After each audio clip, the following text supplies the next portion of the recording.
De género es muy importante. Por ahí escuché recién que es una moda, no es una moda. Hola, Tony. Es una cosa impuesta. Entonces, me voy a referir rápidamente a cómo se organizó el gobierno mundial. Si no entendemos la raíz política de todas estas cosas que pasan, como lo que acaba de pasar en el país, todo el país se opuso a la legalización del aborto.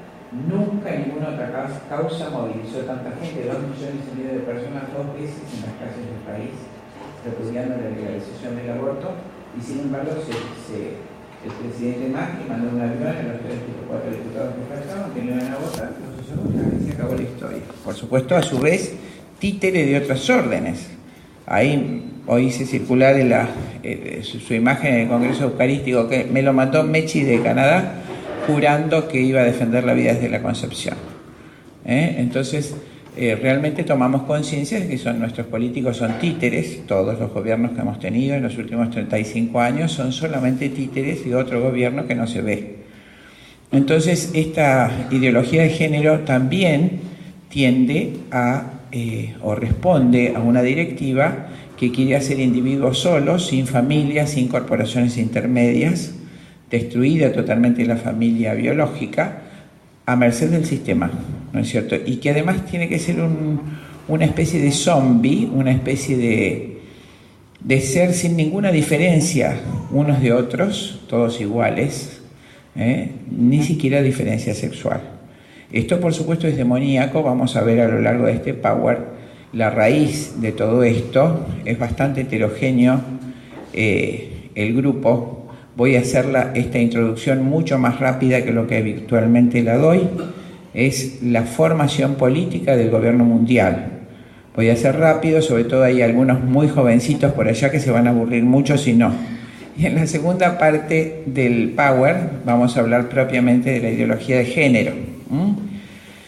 Entonces, por supuesto, ustedes ven que la teoría de género está evocando, me pongo un costadito así, una degeneración, realmente lo que llamamos degeneración, salir del género humano, todas estas conductas. Y si veían ya estos movimientos del pañuelo verde, yo hace muchísimos años, desde el 2001 voy a los movimientos de mujeres, son hordas, realmente son hordas degeneradas, fuera de género, degenerada en el sentido literal de la palabra, no estoy haciendo un calificativo, no son ni varones ni mujeres ni nada, una cosa totalmente. Si ustedes vieran cómo quedó en la calle del Congreso antes de anoche, las botellas tiradas, las mujeres lo que hacían entre unas y otras, algo se ve en pantalla, eso es género, esto es la concreción de género, donde la mayoría de las mujeres son bisexuales o lesbianas. Y ahora vamos a ver, es la raíz marxista que tiene esta postura. Bien, entonces la teoría de género implica una degeneración como ideología, ¿no es cierto? Y es totalmente totalitaria. Vamos a hablar de los antecedentes históricos.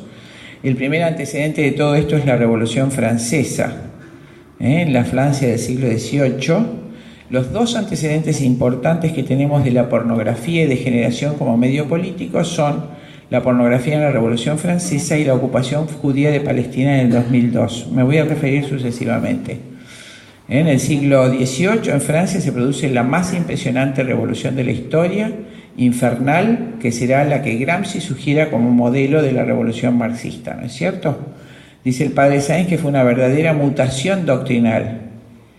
A inicios del siglo, en la segunda década, se empiezan a cuestionar públicamente, empieza el siglo XVIII, y todo lo que había sido sagrado, el padre, la madre, la sacralidad de la monarquía, el cristianismo, por esta gente que revolucionaria, los que van a integrar el movimiento enciclopedista e iluminista, se cuestionan todas estas cosas. Igual que vemos ahora, en 20 años se cambió el pensamiento del país, respecto al aborto, respecto a la homosexualidad, respecto a la familia, todo se cambió. Ahora hay familias de distintos tipos. Bueno, con una velocidad igual, en el siglo XVIII ocurre eso en Francia.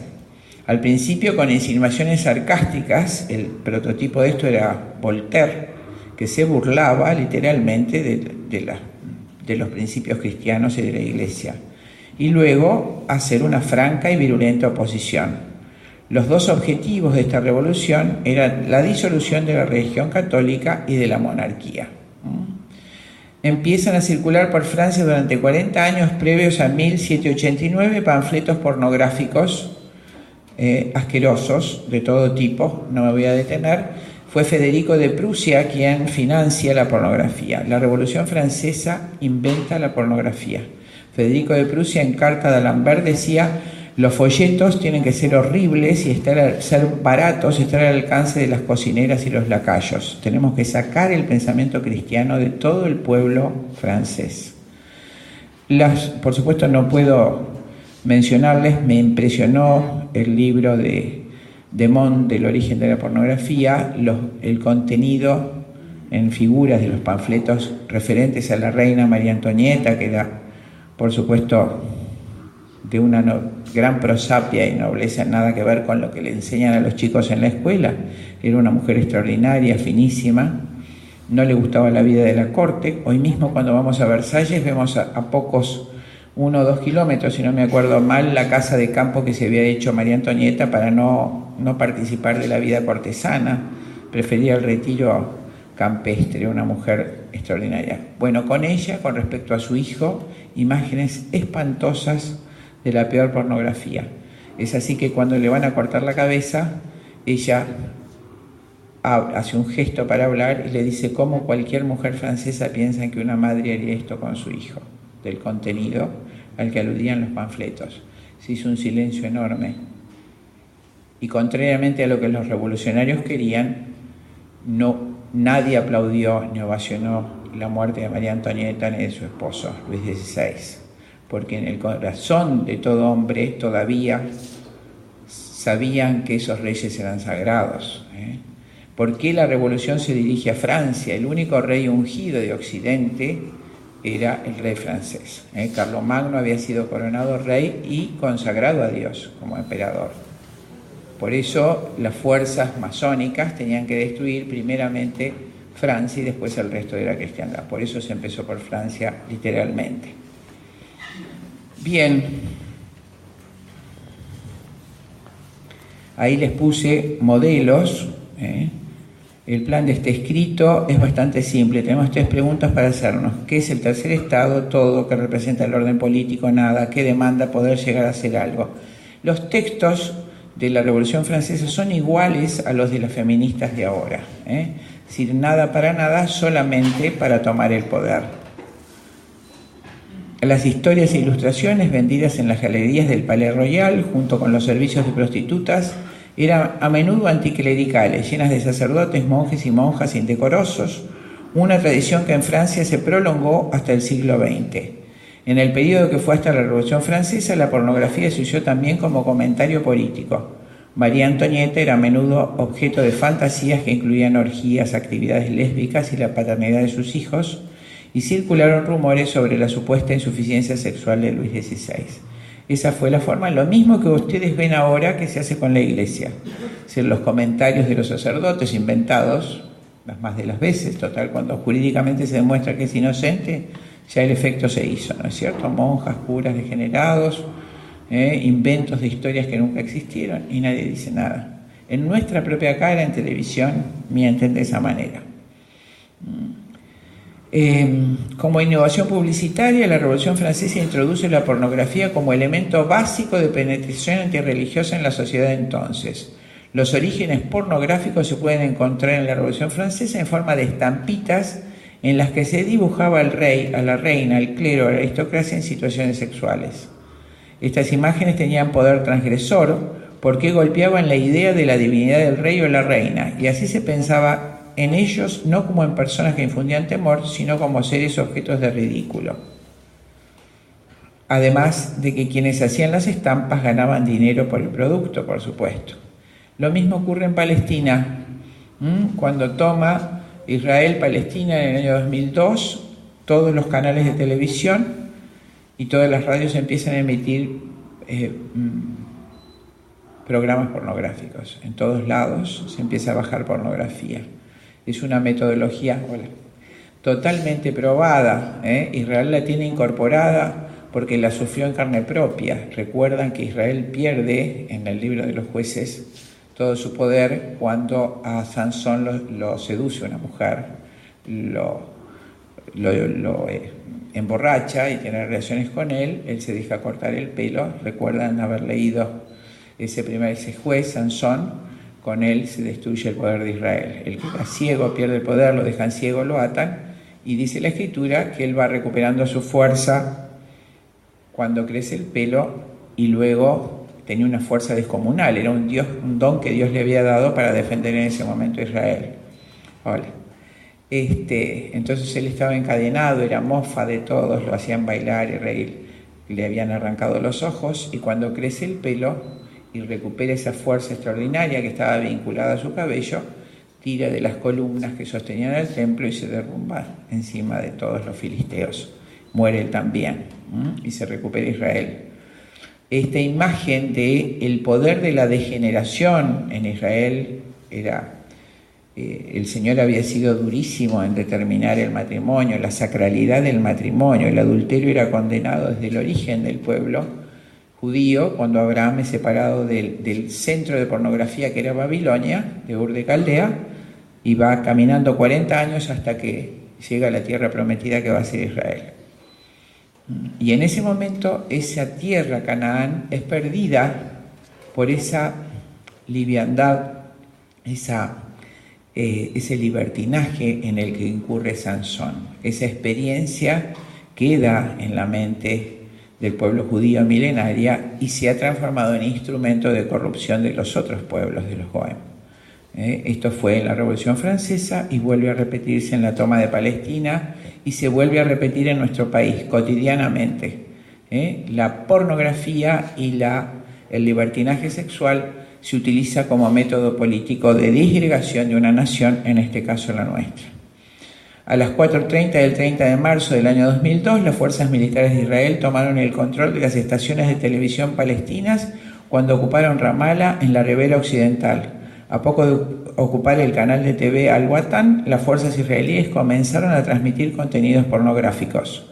Luego expandieron su ofensiva cultural contra el pueblo palestino a través de otros dos canales, Al-Muasha y Al-Shirak. Ahora vamos a referirnos al nuevo orden mundial. Esta introducción responde al título, la degeneración como metodología de poder.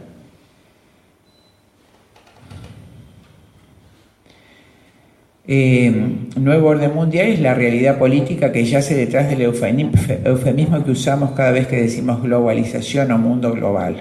Escondemos no solo un gobierno mundial, sino un nuevo orden. Desgraciadamente ese nombre se incorporó a la nueva misa, Novus Ordo, el nuevo orden mundial, un nuevo orden político, un nuevo orden histórico, un nuevo orden religioso. Eso es nuevo orden, un nuevo orden jurídico. Como dijo Gorbachev, el decálogo no sirve, los 10 mandamientos no sirven, la ética cristiana no sirve, hay que hacer otro decálogo. Por ejemplo, donde asesinar a los niños sea correcto, donde la homosexualidad ocupe un lugar jurídico. Eso es un nuevo orden, eso es el nuevo orden que básicamente es anticristiano, o mejor dicho, cristofóbico. Y ya está instaurado, es profundamente anticristiano. Se ha instalado a partir de la Revolución Francesa y consolidado mediante y a partir de las dos guerras mundiales. Es sin duda la abolición del orden cristiano. ¿Cuándo se consolida definitivamente?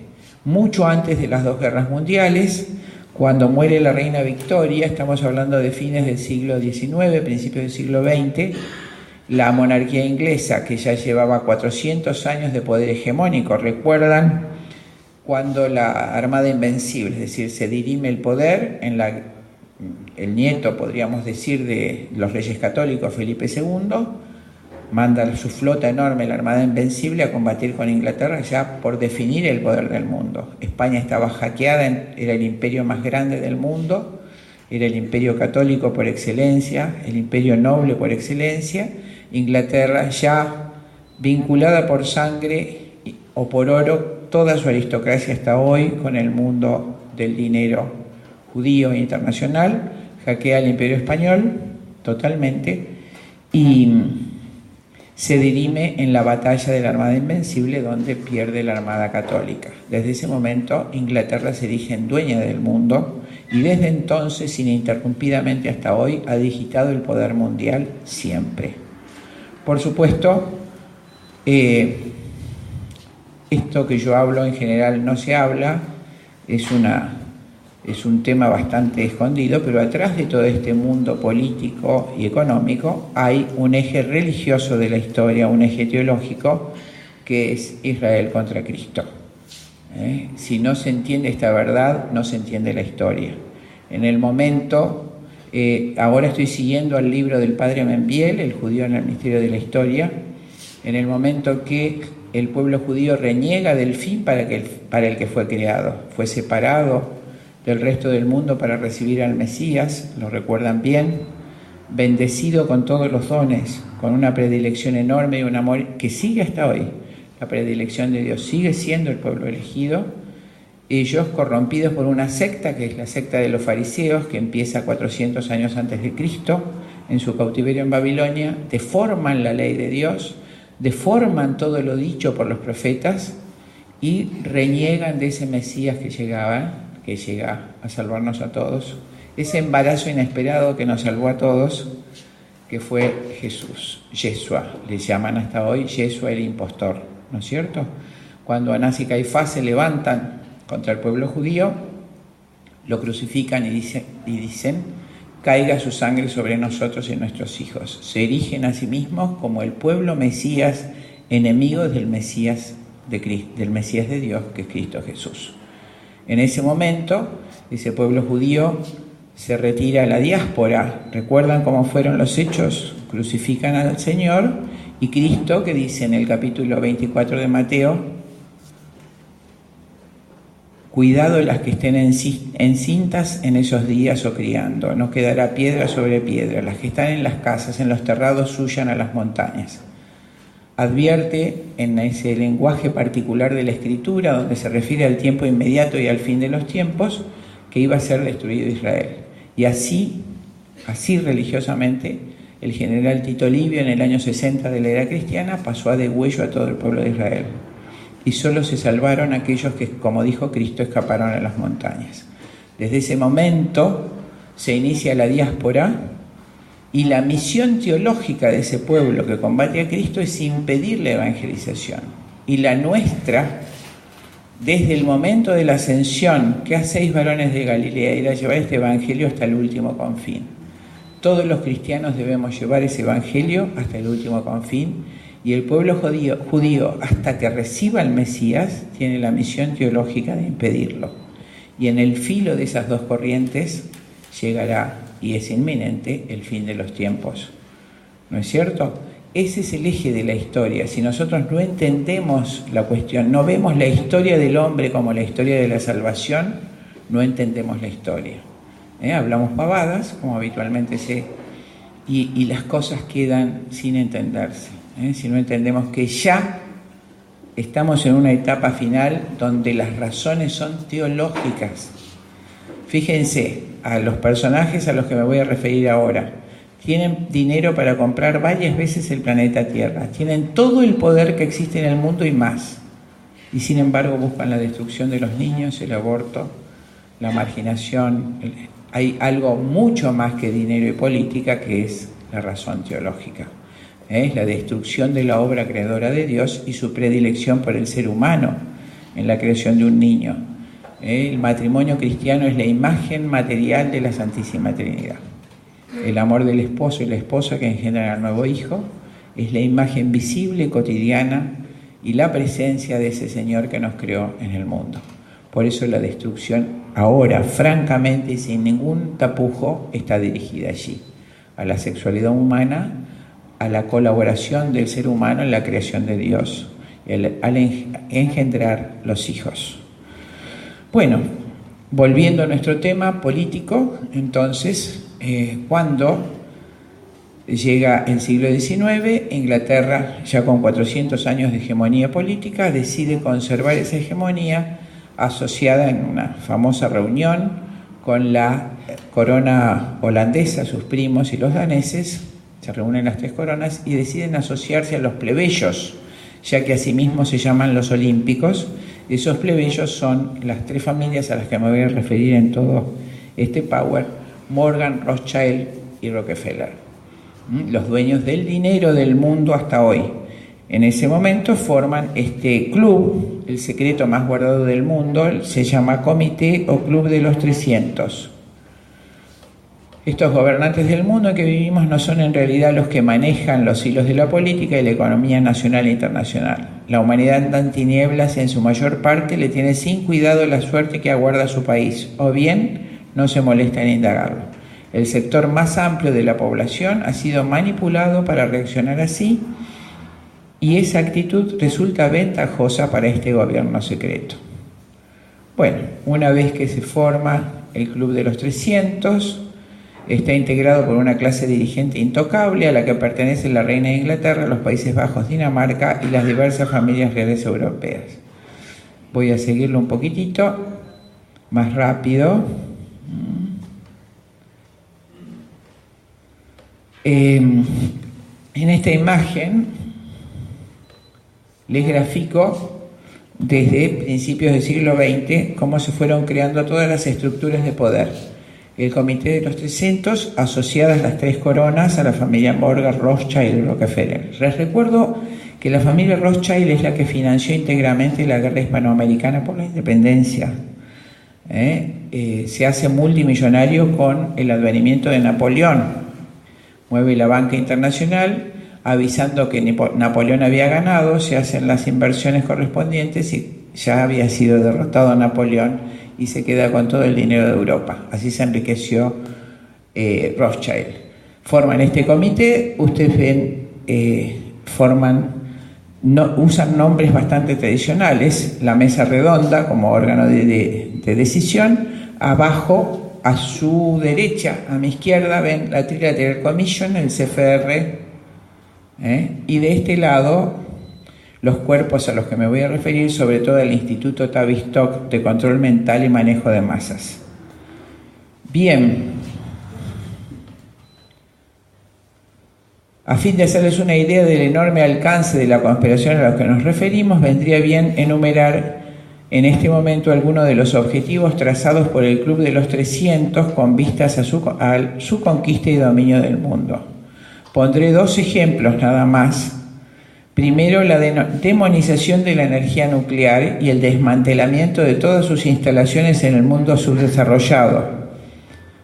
Posterior, a la enajenación sistemática de todas las empresas de producción de energía. La energía nuclear es de un bajísimo costo. ¿Ustedes recuerdan cómo se desmanteló hace 30 años Huemul en nuestro país? Las centrales nucleares, centros de excelencia.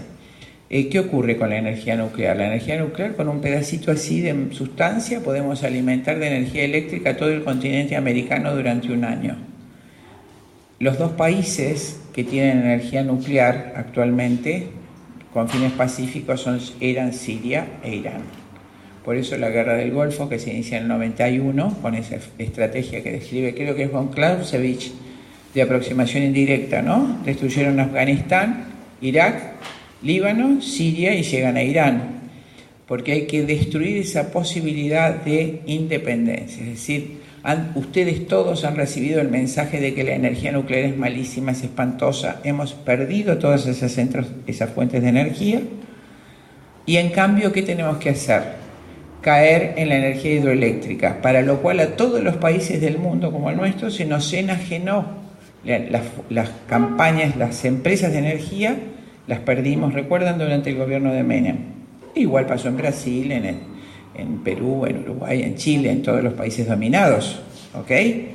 Y entonces nos enajenaron el dinero a través de la deuda externa, de manera que nosotros debemos pedir préstamos carísimos para pagar nuestra propia energía. Todos los países así. En cambio, aquellos países que son dos que han conservado la producción de energía nuclear con fines pacíficos son totalmente independientes y no requieren préstamo extranjero. Por eso va a ser destruido Irán y ya fue destruida Siria. Esa es la razón principal de la guerra del Medio Oriente. Es el único centro del mundo que no se sujetó al mecanismo de deuda externa y al sometimiento por los servicios de energía.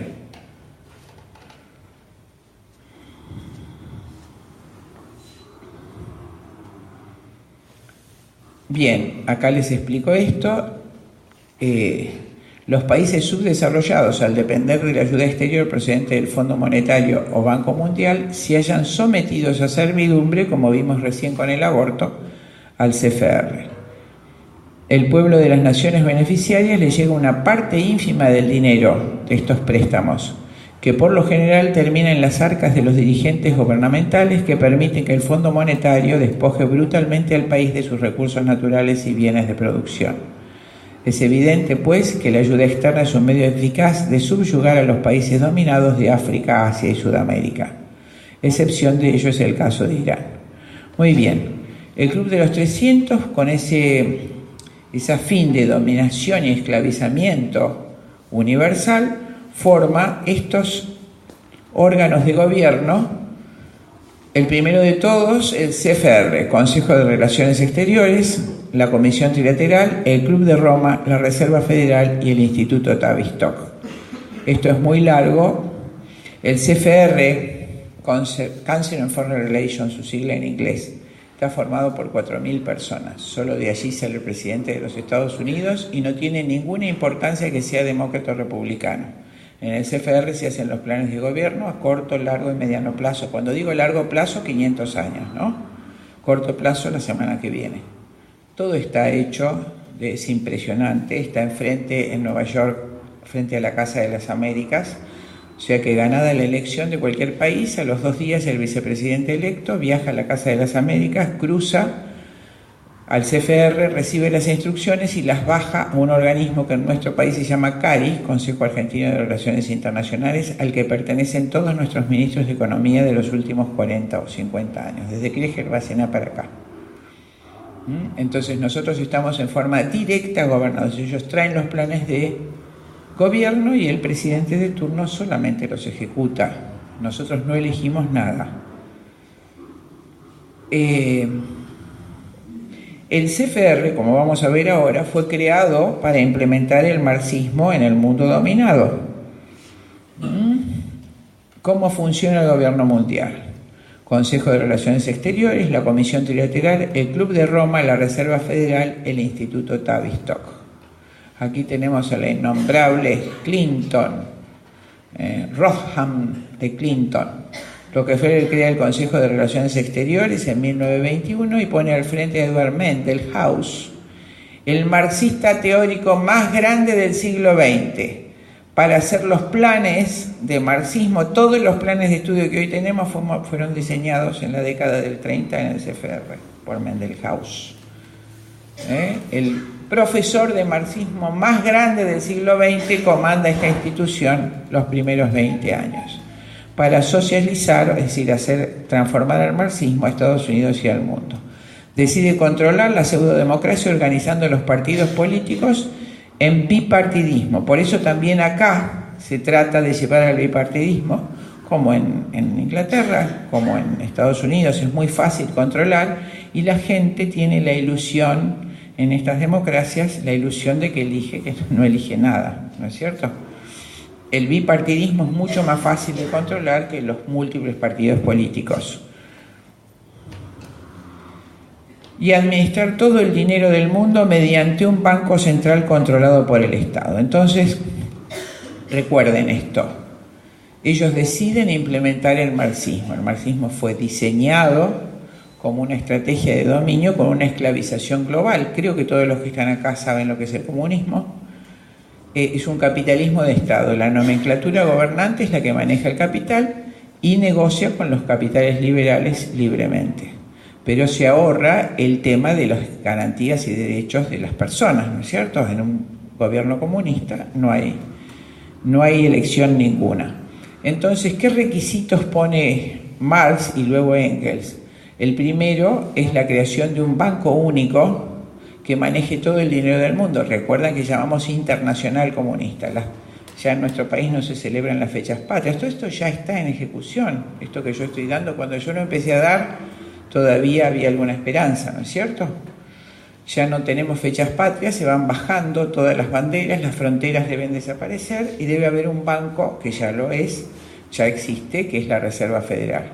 Entonces, para eso, Rockefeller, cuando hacen el Comité de los 300, se asocia. Entonces les dije Rockefeller, Rothschild y Morgan en las tres coronas, y la administración del poder mundial pasa a la familia Rockefeller. La familia Rockefeller, entonces en ese momento David Rockefeller I, estamos hablando de 1901, decide hacer ese banco buscado, pretendido por Carlos Marx, hace la enmienda 1110 de la Constitución norteamericana que lo prohibía y crea la Reserva Federal incorporando las fortunas extranjeras como la de Rothschild. De manera que el dólar no es moneda soberana de los Estados Unidos, el dólar es privado, es de la Reserva Federal quien maneja realmente el mundo. Cada dólar es un documento de préstamo al gobierno de los Estados Unidos que por lo tanto le debe obediencia y sumisión. Así son las cosas hoy. El acta de la Reserva Federal fue aprobada modificando la Constitución, como les dije, de los Estados Unidos. Sus intenciones. La camarilla más poderosa en estos grupos tiene un objetivo común: llevar a cabo la capitulación de la soberanía nacional de los Estados Unidos y de todos los Estados-nación. El CFR incluye a los banqueros internacionales de Wall Street y a sus agentes claves. Ante todo, quieren el monopolio bancario mundial. La intención última del CFR es crear un único sistema socialista mundial y convertir a Estados Unidos en una parte oficial del mismo. Su influencia, el presidente de los Estados Unidos siempre pertenece al CFR.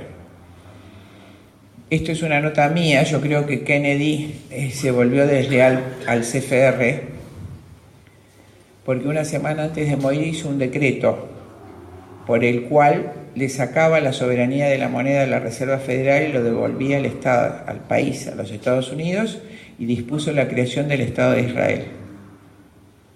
A la semana fue asesinado y en el avión, es impresionante el documental, con su cadáver ensangrentado, su esposa tuvo que firmar como testigo la asunción del presidente Johnson y la abolición del decreto de la moneda soberana. Por eso Rothschild en esa oportunidad dijo: denme el manejo de la moneda y hagan las leyes que quieren.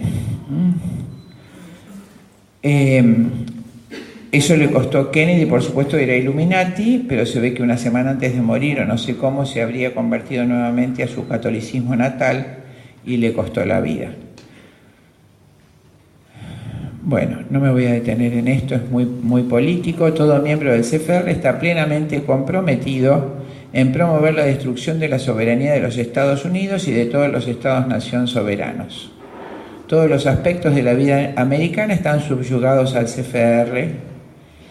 El segundo órgano de poder es la Trilateral Commission, o Comisión Trilateral. Fue ideada por el otro comunista terrible, Brzezinski, en 1970. El libro se llama Entre dos épocas, judío, polaco, refugiado en Canadá. Antes de la Segunda Guerra dirige sus acciones para implementar el marxismo a nivel mundial y deshacer los Estados-nación, primeramente los Estados Unidos, a quien considera obsoleto e inútil. Para un gobierno mundial, Rockefeller funda la Trilateral en 1973. En ese acto de fundación dice: el único sistema que ha triunfado en el mundo es la China de Mao. Debemos implementar el comunismo maoísta en todo el mundo dominado.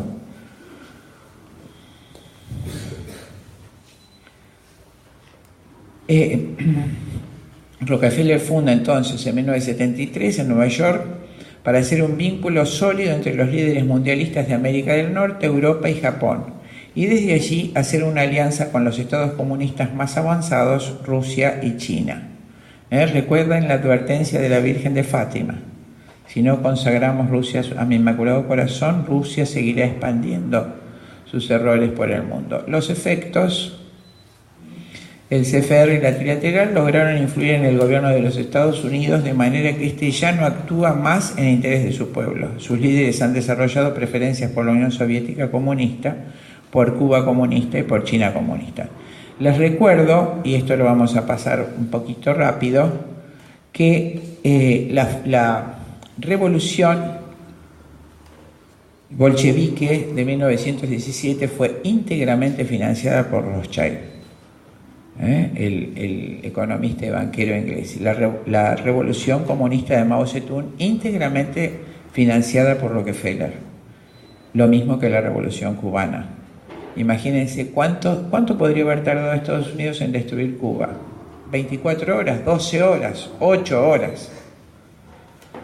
Mantenemos el modelo ideal a través de los medios de comunicación masivos, los programas de estudio, un modelo de nuestros jóvenes que son todos comunistas, sin tener la menor idea, por supuesto. Primero hubo que desconstruir, hacer una población bruta e inculta y luego inculcar como ideal el marxismo. Hoy salió, creo que en La Nación de hoy o ayer, la memoria del asesino del Che Guevara, ¿no es cierto?, como líder de nuestros jóvenes. Todo eso se crea a partir de estas estructuras de poder. Voy a pasar rápido el Club de Roma. O sea, ¿entendieron para qué es el CFR? El CFR, Gobierno y el Mundo, Consejo de Relaciones Internacionales. Allí se hacen los planes de gobierno que estamos teniendo en este momento y los planes de educación que bajan de las Naciones Unidas. Bien, el Club de Roma es uno de los brazos más importantes del Club de los 300. Se formó en 1968 a pedido del masón Illuminati italiano Aurelio Peccei, quien insta a lanzar con urgencia una nueva campaña con objeto de acelerar la planificación del gobierno internacional único, actualmente conocido como Nuevo Orden Internacional. El Club de Roma se transformó en una entidad cohesiva integrada por neocientíficos mundialistas planificadores, ingenieros sociales que no puse en este power, de toda calaña. El programa previsto en el Club de Roma consiste en crear y difundir ideas postindustriales junto con movimientos de contracultura como los empeñados en la difusión de la droga, la revolución sexual, la perspectiva de género, el hedonismo, el satanismo, la brujería y el ambientalismo, lo que conocemos como movimientos ecológicos. Todo eso es planteado allá. El Instituto Tavistock de Investigaciones de Stanford, el Instituto de Relaciones Sociales y, de hecho, todo el amplio espectro de centros de investigación psiquiátrica social aplicada. O bien cuentan con delegados en la Junta Directiva del Club de Roma o desempeñan una misión orientadora en la OTAN. La flota del Atlántico Norte. El Club de Roma está auspiciado y financiado por la Organización del Tratado del Atlántico Norte, OTAN, del cual proceden todos los ejecutivos que la integran. El Club de los 300 dividió la OTAN en dos facciones, un grupo de presión política izquierdista y la Alianza Militar Originaria. Esto lo voy a pasar rápido. El Club de los 300 aspira a generar convulsiones sociales a escala planetaria, lo que vemos pasar ahora ante nuestros ojos, seguidas de depresiones, pues ve en ellas un medio de allanar el terreno para sucesos de mayor trascendencia, un método para ocasionar que enormes masas de seres humanos de todo el mundo se conviertan en futuros beneficiarios de un sistema de beneficencia social. Como vemos que están pasando acá. Entonces no hay trabajo, la gente agrupada en villas, se les da la asistencia social y pelean por asistencia social con un territorio íntegramente vacío y todo por hacerse. No se generan. Por ejemplo, una cosa sencillísima para cualquier gobierno, economía primaria con chacras modelos, repartir los terrenos de frontera, solucionamos todo. El problema de las villas, le damos trabajo y dignidad, defendemos nuestra frontera y aumentamos la producción, el Producto Bruto. ¿Por qué no se hace? Toda la humanidad, toda África, toda Sudamérica, en este momento, toda Sudasia está viviendo de seguro de asistencia social, asignaciones. Todos los organismos de inteligencia cooperan muy estrechamente con el Club de Roma, así como la KGB y el Mossad o Servicio de Inteligencia Israelí. ¿Cuáles son sus objetivos? ¿Qué se propone esta minoría selecta tan secreta? Sus integrantes se hacen llamar también los olímpicos, pues están convencidos de que igualan en poder y talla a los legendarios dioses del Olimpo, los cuales, al igual que su dios Lucifer, se han ensalzado a sí mismos y por encima de nuestro Dios verdadero. Tienen las siguientes metas: el establecimiento de un gobierno internacional único o nuevo orden mundial con una iglesia unificada y un sistema monetario común bajo la dirección de Helios. La destrucción irremediable de toda identidad y orgullo nacional. Esto ustedes ya lo están viendo. Los chicos jóvenes o más jóvenes viajan profesionales, les da lo mismo vivir en Londres que aquí, que en Italia, que mientras tengan un buen pasar económico. Esto cuando yo ya hace unos 5 años que hice esto, modifiqué la tecnología nada más. La rapidez con que esto se instaló es impresionante. La destrucción entonces irremediable de toda identidad, el aniquilamiento de la religión, y más en particular la religión cristiana. La única excepción será la creada por ellos, como mencionamos más arriba. El dominio de cada habitante del planeta mediante técnicas de condicionamiento psicológico de lo que Brzezinski denominó tecnotrónica, con la cual se crearían robots humanos. Esto es lo que sigue a la perspectiva de género, que es otra charla, es mucho más compleja, que se llama transhumanismo, que ya está en ejecución en los Estados Unidos. Es la modificación anatómica del cuerpo humano. La superación de todos los límites, es decir, hacer engendros entre humanos y adminículos electrónicos para tener más velocidad o más. Eso se llama transhumanismo. El fin de toda industria, por supuesto, terminará toda industria de la producción de fuerza eléctrica generada a partir de energía nuclear en lo que llaman sociedad postindustrial de crecimiento cero. Ustedes ven ahora algo.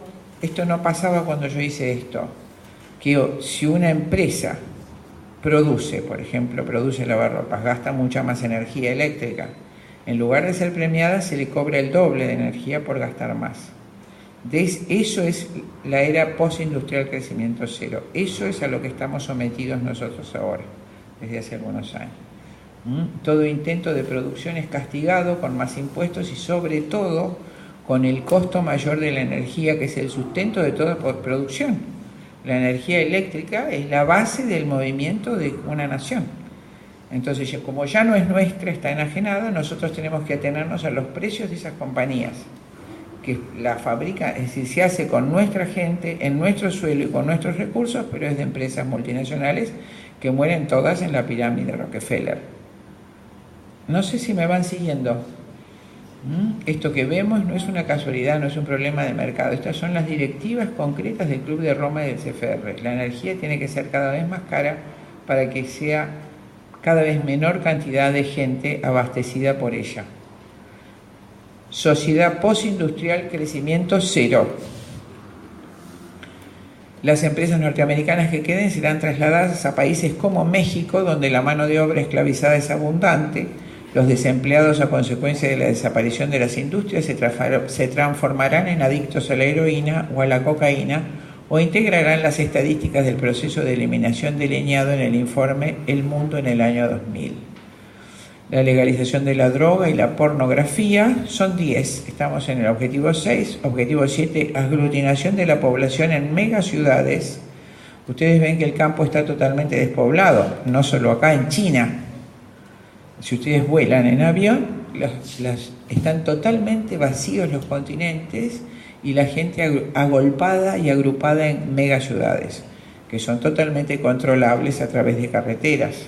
Por eso el plan NAFTA, el ALCA, la construcción de carreteras que atraviesen el continente, uniendo las ciudades importantes y perfectamente controladas. 8. La eliminación de todo adelanto científico, salvo los que sean considerados provechosos para el Club de los 300. La destrucción de la energía atómica con fines pacíficos es uno de los blancos principales. Un soplete de fusión debidamente empleado pondría a nuestra disposición recursos naturales inagotables a partir de las sustancias más comunes, y el club ya no podría seguir insistiendo en la falta de recursos naturales. Es increíble la posibilidad de desarrollo con muy bajo costo de la energía nuclear, por eso fuimos desmantelados.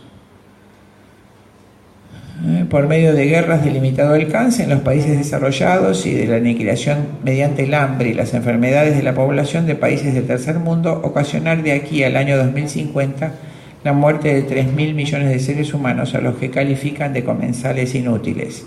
El Club de los 300 encargó a Cyrus Vance la redacción de un informe al respecto que expusiera los medios más eficaces de llevar a cabo semejante genocidio. Dicho informe lleva el título El mundo en el año 2000.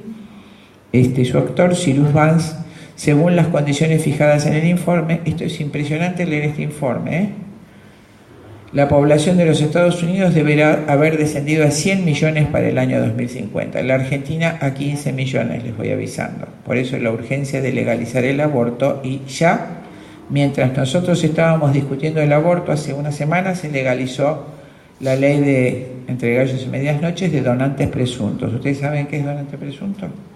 Si tienen un accidente, aunque ustedes se opongan, si no lo aclararon en el documento, su hijo, ustedes son donantes de órganos.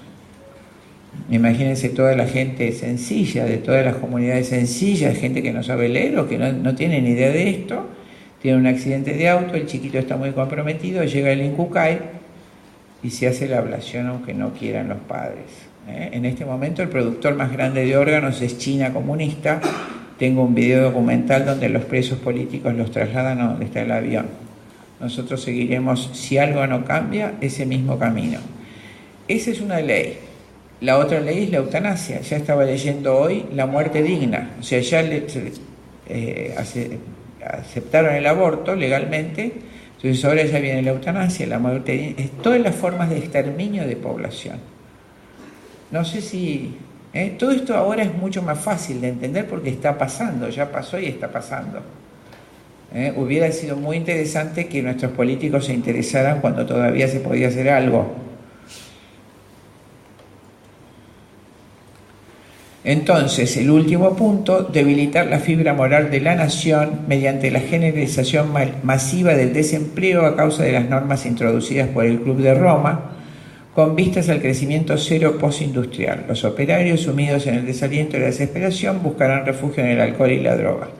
Por medio del rock y los alucinógenos se instará a los jóvenes a rebelarse contra el status quo, lo cual socavará la familia como institución social y acabará por destruirla. La parte en amarillo la saqué literalmente del informe. Con este fin, el Club de los 300 asignó al Instituto Tavistock la preparación de un plan maestro. Tavistock encargó al Instituto de Investigaciones de Stanford la elaboración del plan con la dirección del profesor Willy Harmon. Más tarde la empresa llegó a ser conocida como Conspiración Acuariana. Evitar en todo el mundo la gente pueda decidir su propio destino, se creará una crisis tras otra y luego se manejarán dichas crisis. Ello confundirá y desmoralizará hasta tal punto a la población que se generalizará la apatía. En el caso de los Estados Unidos ya existe un organismo que tiene como fin el manejo de las crisis. Se trata de FEMA, sigla en inglés, Secretaría Federal de Manejo de Emergencias, cuya existencia descubrí en 1980. O sea, crean las crisis y tienen un organismo para controlar las crisis. Como nosotros, decir que nosotros tenemos el alma gaucha, que ponemos el buen humor, pero si miramos un poquito para atrás, estamos de crisis en crisis, ¿se acuerdan? Ya con Alfonsín, que sube la primera inflación terrible, después con Menem, que después con... Así nos van sumiendo y nos van sumiendo en un desconcierto. Proclamar a grupos rufianescos de música rock como los Rolling Stones, pandilla de degenerados que goza ampliamente del favor de la nobleza europea, y todos los conjuntos a los que Tavistock convirtió en grandes figuras a partir de los Beatles. Seguir promoviendo el fundamentalismo cristiano. Hay dos movimientos en Estados Unidos que son iguales a nosotros. La denominación protestante fundamentalismo cristiano es a la que pertenece Trump, muy bien intencionado, con la moral igual a nosotros, piensa como nosotros de la evolución, la familia numerosa, pero creen que el pueblo judío es nuestro padre en la fe y destinan ingentes cantidades de dinero al Estado de Israel. Y de hecho, este viro que ha tomado el gobierno de Trump, que hablábamos recién en el auto, es trágico porque ese apoyo a Israel lo ha hecho bombardear Siria, el primer cristianismo del mundo. Ahí ven ahora en forma concreta cómo esa denominación protestante buenísima, que lamentablemente cree en que Israel es nuestro padre en la fe, desconoce totalmente lo que es realmente el judaísmo anticristiano, ¿no es cierto? Y su rama dentro del laicado cristiano, que es la masonería, y particularmente dentro de la masonería, Illuminati. el movimiento Illuminati. Al movimiento Illuminati pertenecen todos los integrantes de estos organismos, todos. Perdón, todos los que saben lo que son los Illuminati, levanten la mano, por favor. Bueno, una gran parte, pero allá veo algunos jóvenes. Ya en el siglo XIV, digo bien, cuando se toma, acá hay discusiones del origen, pero es clarísimo el libro de Koch sobre los Illuminati y muchos otros, ¿no?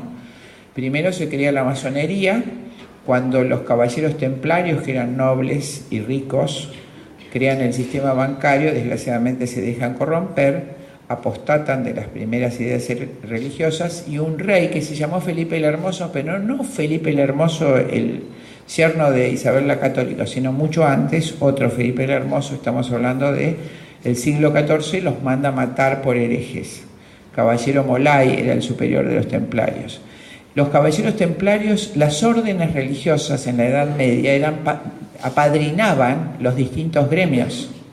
Era tan cristiana la sociedad que cada corporación tenía sus padrinos religiosos. Estaban los caballeros de San Juan de Dios, hospitalarios.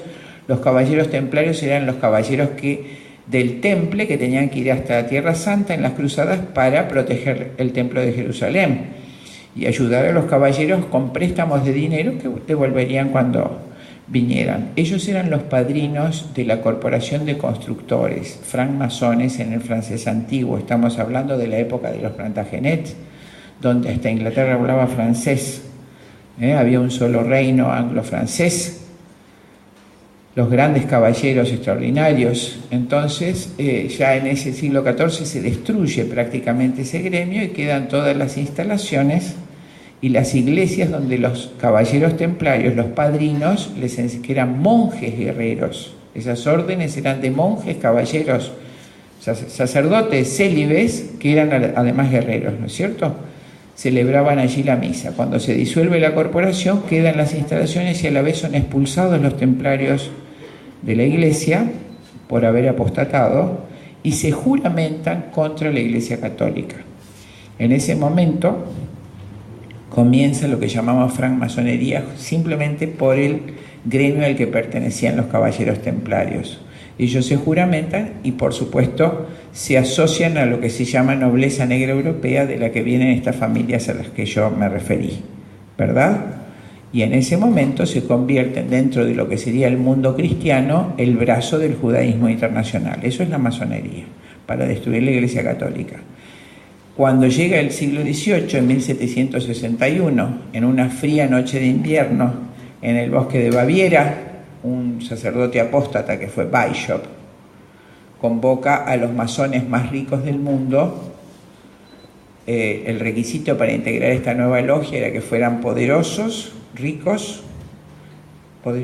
ricos, único requisito, y hacen una nueva secta dentro de la masonería directamente conjurada para la adoración del ángel de la luz o Lucifer,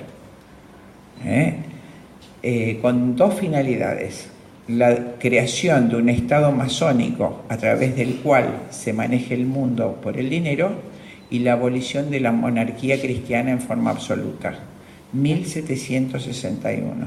Se crea por ese motivo el movimiento iluminista, que lo vemos con grandes elogios. Viene de la luz, del ángel de la luz Lucifer, de ahí viene el iluminismo, y en 1765 se hace la revolución al rey Jorge de la independencia norteamericana, al rey Jorge IV, y con la creación de la moneda que consagra la pirámide, el signo masón por excelencia, el ojo que todo lo ve, el ojo de Lucifer, y el dios al que se refiere el dólar no es nuestro dios, es el dios Lucifer. Y en 1769 se estructura todo empieza cronológicamente la Revolución Francesa, que termina en 1789 con el degüello de los reyes, ¿no es cierto? Y la implementación de este nuevo orden. Por eso empecé por la Revolución Francesa. Bien, eso es la secta de los Illuminati.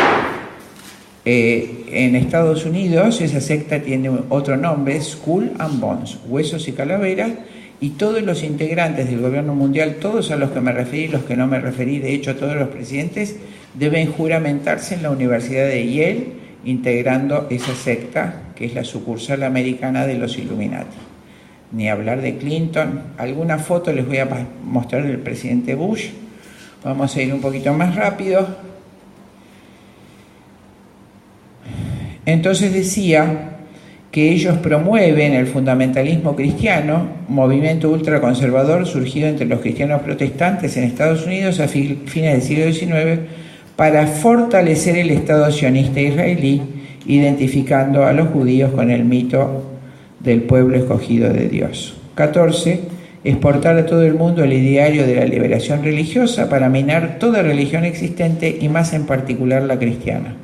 Esto empezó con dos movimientos: la teología de la liberación de origen jesuita, que acarreó la caída del régimen de Somoza en Nicaragua, y una entidad que ya vino a nuestro país en 1930, los misioneros de Medignol. La teología de la liberación fue elaborada con el superior de los jesuitas en 1930 en Estados Unidos en el Instituto Tavistock. Provocar el colapso total de la economía. Otorgar el máximo apoyo a instituciones supranacionales como la ONU, el Fondo Monetario, el Banco Internacional de Pagos y el Tribunal Internacional de Justicia. Es decir, todo internacional, por arriba de las fronteras. Derogar, abolir las fronteras y los estados-nación soberanos. Infiltrarse en todos los organismos de gobierno y sembrar la subversión en ellos, corroyendo internamente la integridad de las naciones que estos representan. Organizar un aparato terrorista de alcance internacional y negociar con sus agentes cada vez que estos llevan a cabo sus violentas acciones. ¿Recuerdan el año pasado? Cuando fueron los ataques terroristas en Francia, que dijo, creo era Hollande, el presidente, no me acuerdo, es igual, que dijo, se van a tener que acostumbrar los ciudadanos a estos ataques terroristas. ¿Recuerdan? Y la intendente de Barcelona, con los últimos horrorosos atentados, bueno, pero no voy a socavar la libertad de las religiones a las que pertenecen. Entonces todo ese terrorismo está instrumentalizado. ¿Por qué? Porque la persona que está acosada por el miedo, por supuesto que es como una hormiguita manejable, es un ganado totalmente conducible. El miedo nos esclaviza. Por eso la grandeza de nuestra fe. El cristiano, el verdadero cristiano, dice, ¿qué es lo más que me pueden hacer? Me pueden matar. ¿Y qué más me pueden hacer? Eso es lo que todos nosotros tenemos que pensar, y de hecho es el fruto de la verdadera fe. ¿No es cierto? ¿Qué es lo que pensó Cristo cuando lo crucificaron? Y bueno, ¿y qué? Más que eso, ¿qué me pueden hacer? Es la certeza de la vida eterna. Por eso el enemigo es la Iglesia Católica, no otras religiones. Bien, tomar las riendas de la enseñanza en Estados Unidos y en las otras naciones con la finalidad de llevarla a la ruina más completa. En nuestro país se concretó en 1987. El periodista independiente de ese momento, que fue Iglesias Rouco, los más grandes se acuerdan, son todos jóvenes, del periodista de la prensa, ¿te acordás? Un capo. Iglesias Rouco hizo su semanario que se llamaba El Informador Público, donde seguíamos todo. Él lo denuncia el 6 de marzo de 1987, orgía en el Palacio Pisurno. Fue una orgía, efectivamente. La reunión la hicieron la gobernadora de Buenos Aires, Rulé, el ministro, el sobrino del escritor, ¿cómo se llama? El sobreviecito, Sábato, el canciller Caputo, Rulé y el presidente Alfonsín. Una terrible orgía, y después hicieron una sola ordenanza. En esa ordenanza abolieron los contenidos obligatorios del programa de estudios que tenía la Argentina, espectacular, que eso hacía de nuestro país un país tan culto. Se dejaron contenidos libres, lo que significa en concreto que el 25 de mayo la maestra puede enseñar la vaca, por ejemplo, cosa que ocurre hoy. Sacaron la metodología del lenguaje con el que nosotros aprendíamos a leer, el lenguaje razonado, M con A, MA, P, eso nos permite leer volúmenes larguísimos, y se puso obligatoriamente la lectoescritura.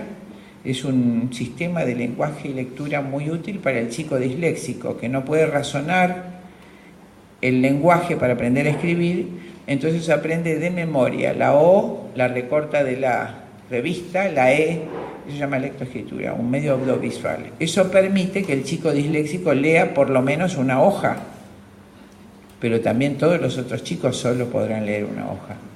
Con ese aprendizaje de memoria ningún chico puede leer los volúmenes que leíamos nosotros.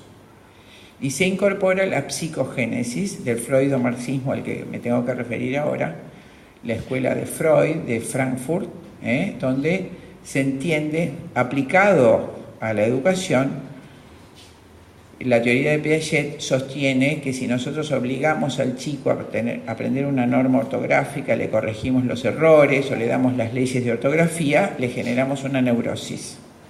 Entonces, la libertad total para el niño que en algún momento, por la palabra generadora, en algún momento de su vida aprenderá solito a leer.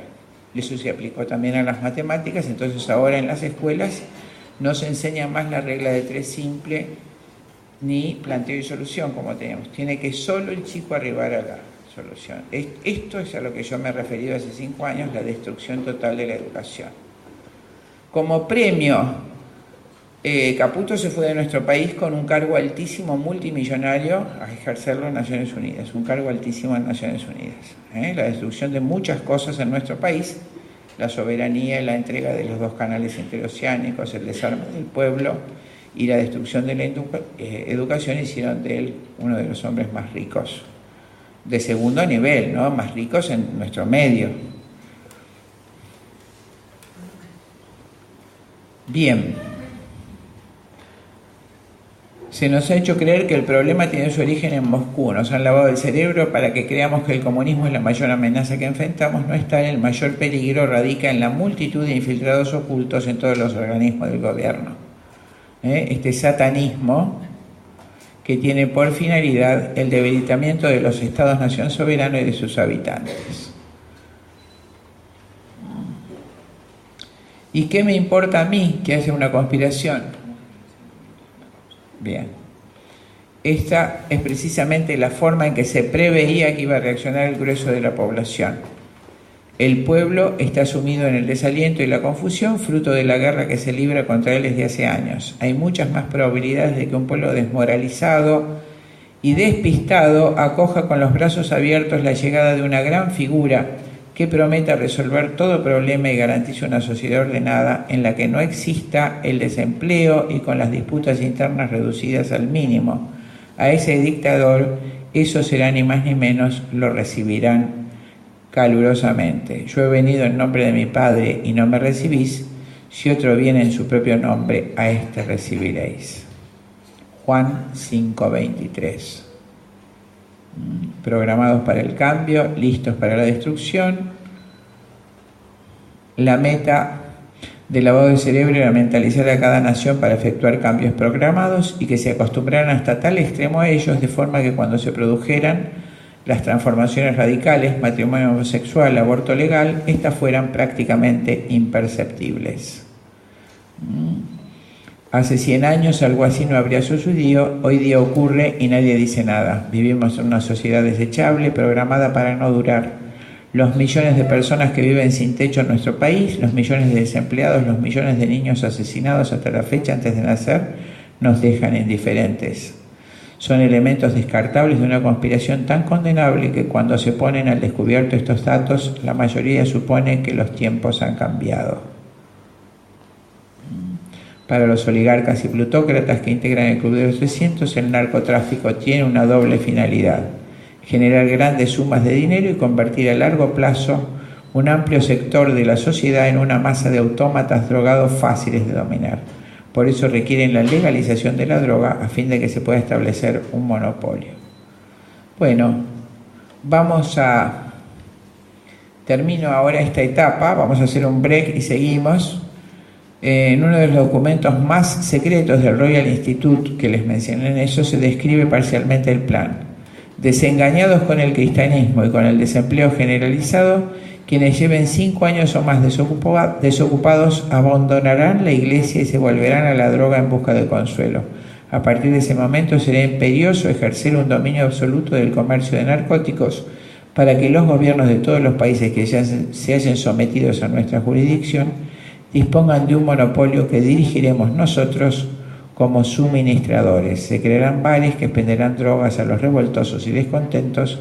Los sediciosos en potencia se convertirán en inofensivos adictos sin voluntad propia.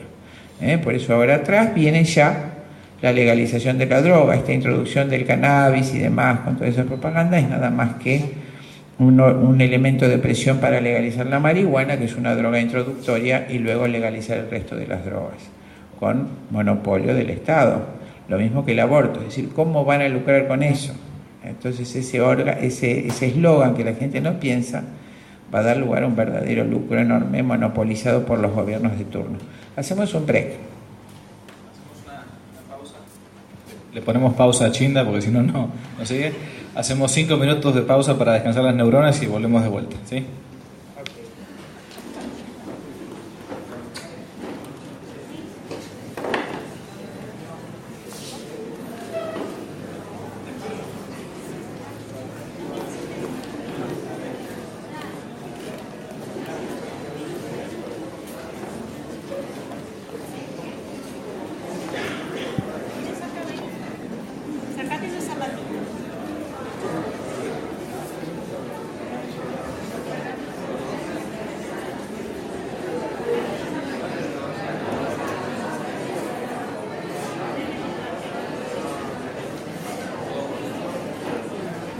Padre.